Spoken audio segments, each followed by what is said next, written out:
La primera vez que yo fui a Santiago, nunca olvidaré lo que allí gozamos. Desde que llegué, se me hizo de noche y me fui a pasear por Santiago montado en un coche. Santiago de los Caballeros es una ciudad estratégicamente situada en el mismo centro del Cibao, y es por ello que muchos le llaman la ciudad corazón. Santiago es la capital de la provincia del mismo nombre, y está situada a 166 kilómetros de Santo Domingo, y sus límites son, al este, las provincias de La Vega y Espaillat, al sur con la provincia de San Juan, al norte con la provincia de Puerto Plata, y al oeste con las provincias de Valverde y Santiago Rodríguez. Santiago fue fundado como fortaleza a orillas del río Yaque del Norte por el almirante Cristóbal Colón en 1495. Esta fortaleza se encontraba cercana a donde actualmente se encuentra la ciudad de Santiago. En 1502, la corona nombra a Fray Nicolás de Obando gobernador de la Española, quien reside temporalmente en Santiago. En 1504, la ciudad de Santiago es trasladada por orden de Obando hacia el norte, en la localidad conocida como Jacagua. Santiago en Jacagua permanece cerca de 50 y tantos años, hasta 1562, cuando el terremoto del 2 de diciembre de ese año destruye por completo la ciudad y los habitantes tienen que trasladarse nuevamente a orillas del Yaque, específicamente al lugar donde Santiago se encuentra actualmente. El rey español Fernando el Católico otorga en 1508 el escudo de armas a la villa de Santiago y surge con el nombre de Santiago de los Caballeros, aunque otros le llaman la ciudad de los 30 caballeros, porque para esa época se necesitaban 30 vecinos para 30 cabezas de familia con sus hijos, sus esposas, animales y determinados bienes para fundar una ciudad. A Santiago de los Caballeros se le considera el primer Santiago de América. Sí, porque justamente es fundado en el inicio de la colonización, 1495. La parte este de la isla, o la isla La Española, va a ser abandonada a fines del siglo XVI, y es a partir de entonces cuando se comienzan a hacer fundaciones en tierra firme, en el continente, ya sea en América Central o en América del Sur.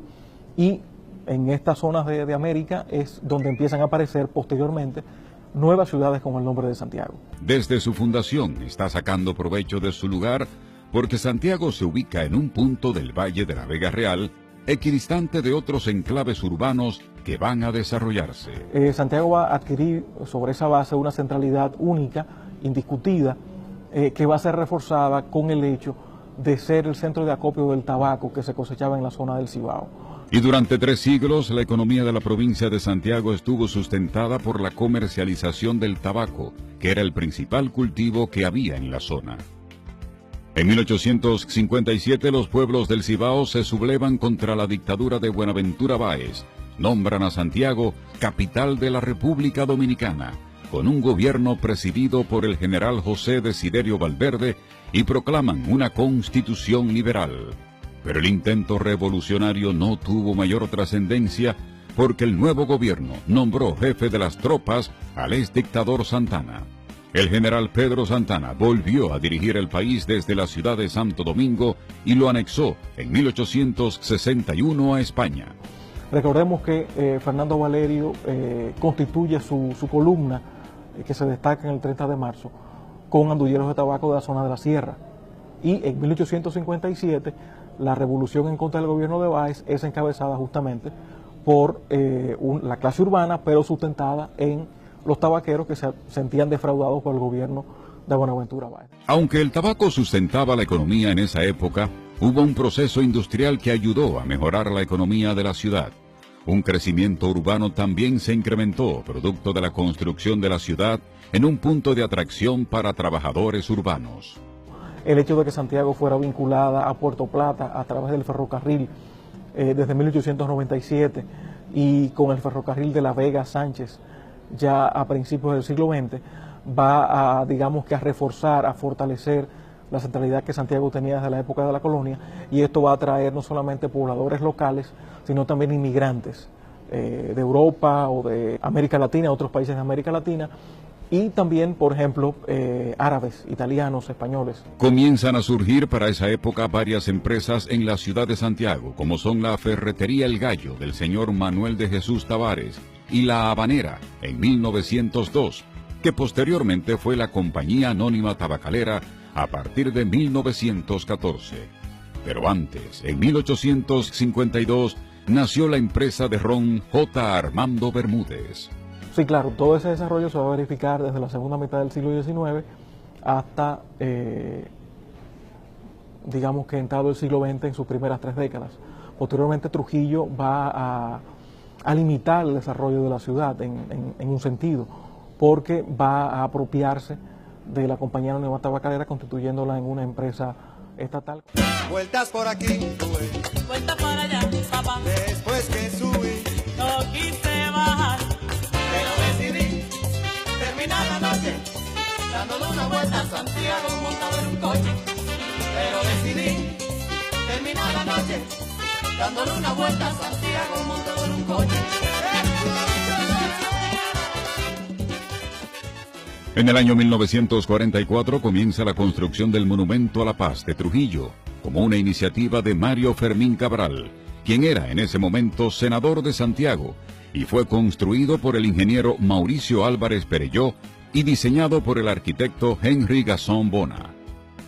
Terminó de construirse en 1953 y nunca fue inaugurado por Trujillo, porque, alegadamente, durante un banquete en el Hotel Matún, no se mencionó el nombre de Trujillo. Otros dicen que no lo inauguró porque desde lo alto del monumento se lanzó un hombre que cayó precisamente sobre la estatua de Trujillo, y el hecho de la muerte de ese hombre en su estatua fue tomado por Trujillo como un mal presagio. Y la tercera versión da cuenta de que uno de los murales del monumento representa a un hombre con los brazos abiertos rompiendo unas cadenas, entendiéndose que significaba o simbolizaba el término de la opresión o el levantamiento del pueblo contra la opresión de la dictadura de Trujillo. Y este mural de Bela Zanetti disgustó al dictador y se toma esta como una de las razones por las cuales tampoco fue inaugurado. Luego de la muerte del dictador, el Monumento a la Paz de Trujillo de Santiago fue bautizado como monumento, homenaje a los héroes de la Restauración. El diseño de este monumento es muy original y atractivo. Está construido con un exterior de mármol y se erige sobre una colina. El monumento posee unos 70 metros de altura y está hecho en forma de torre. Desde diferentes lugares de la ciudad es fácil tener una vista de este majestuoso monumento. El monumento es una joya para los santiagueros. Si bien estuvo dedicado en principio en honor a la megalomanía del tirano, porque fue levantado en honor al tirano por acólitos de aquí de Santiago, desaparecida la tiranía, una obra arquitectónica como esa, no es verdad que íbamos a destruirla. Y se ha quedado entonces dedicada a los héroes de la guerra de la Restauración. En el interior del monumento se encuentra una escalera que conduce hasta el tope de la torre, donde se encuentra un mirador, el cual ofrece una hermosa panorámica de la parte urbana de la ciudad de Santiago. Otra obra que se construyó a la par con el monumento fue el Hotel Matún, que fue edificado entre 1948 y 1954. El Hotel Matún formó parte del gran centro cívico que iba a construirse en torno al monumento. Cuando el monumento se decidió que iba a ser inaugurado en 1953, se planificó todo un conjunto de edificaciones en su entorno y de avenidas, pero solamente de ese conjunto pudieron completarse la Avenida Monumental, que hoy existe, y el Hotel Matún únicamente. En este hotel se han escenificado interesantes episodios de la historia de Santiago, pero el que más se recuerda es la denominada Batalla del Matún, el 19 de diciembre de 1965, cuando el coronel Caamaño, en compañía de otros militares constitucionalistas, visitó a Santiago a rendir homenaje a Rafael Tomás Fernández Domínguez y fueron atacados por tropas del ejército que le adversaron durante la guerra. Por la calle El Sol, yo seguí bajando, y al parque llegué casi galopando, pero me asombré de lo que veía, un cuadro de Jordi Morel, todo parecía, coches por aquí, coches para allá, el padre cantaba, en la catedral. Yo quiero volver una de estas noches a pasear contigo en Santiago montado en un coche. Yo quiero volver una de estas noches con 440 Santiago montado en un coche. ¡Oh! Según cuentan algunos residentes en esa ciudad, durante la dictadura de Trujillo la población de Santiago estaba muy mermada. Santiago era un villorrio. Yo calculo que en esa época, porque en el año 60 la población era de 60.000 habitantes y llegaba hasta lo que es la carretera Licey, que era la Franco Vidó y era Juan Prado hasta ahí. Manuel Ulises Bonelli es agrimensor y dice que durante la dictadura de Trujillo en Santiago solo había 3 barrios. A la caída de Trujillo se forma una asociación para el desarrollo de Santiago. Ahí estaban la crema innata de Santiago. Y de inmediato constituyen una serie de instituciones que han sido claves en el desarrollo de la ciudad, como fue el caso del Banco Popular, la Pontificia Universidad Católica Madre y Maestra y la Asociación Cibao de Ahorros y Préstamos. En Santiago todavía se conservan antiguas edificaciones de un gran valor histórico y que son atractivos para los turistas que llegan hasta la ciudad, como son la Catedral Santiago Apóstol, la Iglesia de San Antonio, que fueron fundadas en la época colonial. Y para los residentes en Santiago es de gran orgullo que desde esa ciudad han salido varios presidentes de la República y citan los casos de José Desiderio Valverde, Ulises Francisco Espaillat, Joaquín Balaguer, Salvador Jorge Blanco, Rafael Estrella Ureña, Eladio Victoria e Hipólito Mejía. Eso viene de la preponderancia que tuvo el Cibao con respecto al resto del país por las exportaciones de tabaco a Francia.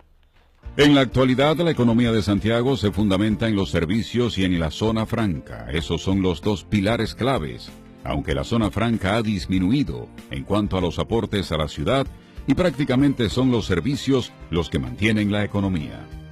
Aquí se ha ido preparando y capacitando de las masas marginadas, obreros y obreras que trabajan en diferentes fábricas de zonas francas. Aquí hay 3 zonas francas. Santiago se establece como provincia por ley en 1845, después de la independencia, y en ese tiempo solo tenía como municipio a San José de las Matas. En la actualidad, la provincia de Santiago tiene 8 municipios, que son San José de las Matas, Licey, Tamboril, Navarrete, Villa Bisonó, Jánico, Puñal, Sabana Iglesias y Villa González.